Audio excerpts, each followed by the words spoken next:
Buenas noches, somos el Grupo 7, el cual está integrado por Paola Muñoz, Gloria Garzón y Diana Cabezas, quien les habla. El tema que vamos a hablar son títulos valores de renta variable.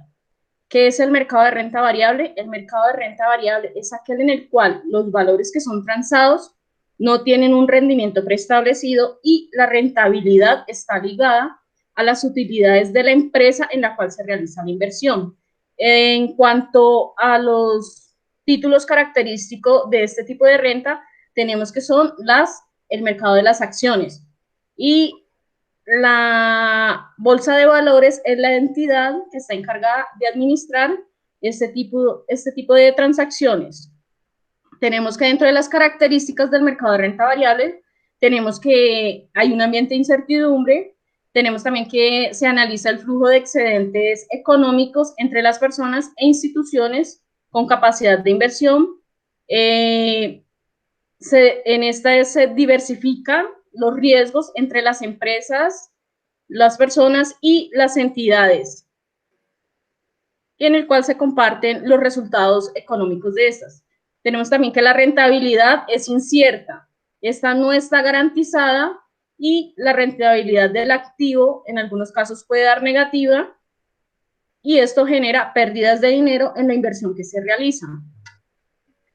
Hay otras características que son ley de circulación, que son unos títulos nominativos que hacen que las personas que los posean sean copropietarios de la empresa. Dentro del valor nominal, este es la representación proporcional del capital pagado a la sociedad. El vencimiento es el que ya se pacta al momento de transar la acción que se negocia.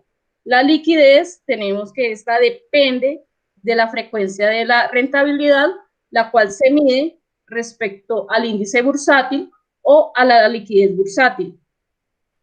El rendimiento está compuesto por lo que es la rentabilidad de valorización, de dividendos y de suscripción.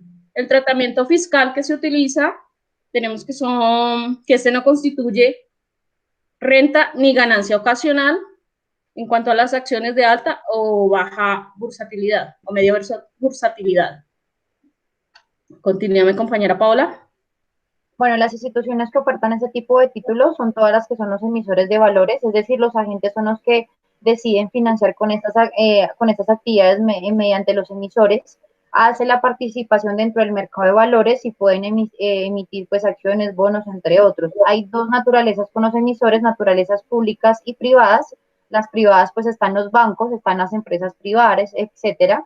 En las públicas podemos encontrar el gobierno nacional, las entidades públicas con regímenes especiales, gobiernos extranjeros, entidades públicas como distrito, capital, etcétera.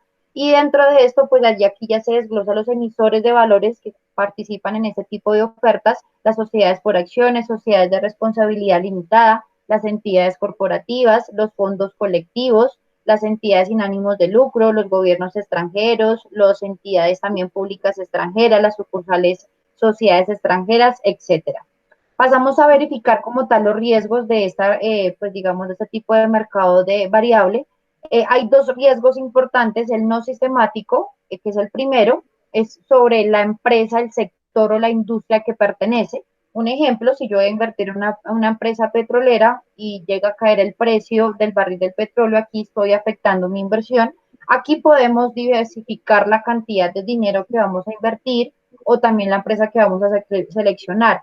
Ahora está el otro riesgo, que es el sistemático, el riesgo de mercado. Independientemente de la empresa en el sector que se encuentre, hay unos factores como políticos, sociales, económicos o monetarios que también impiden tener una buena inversión. Esto pues no se puede diversificar y es importante aclarar que la rentabilidad obtenida por una acción en el mes pasado no va a garantizar que de pronto vaya a mantener o se vaya a mantener esto en un futuro.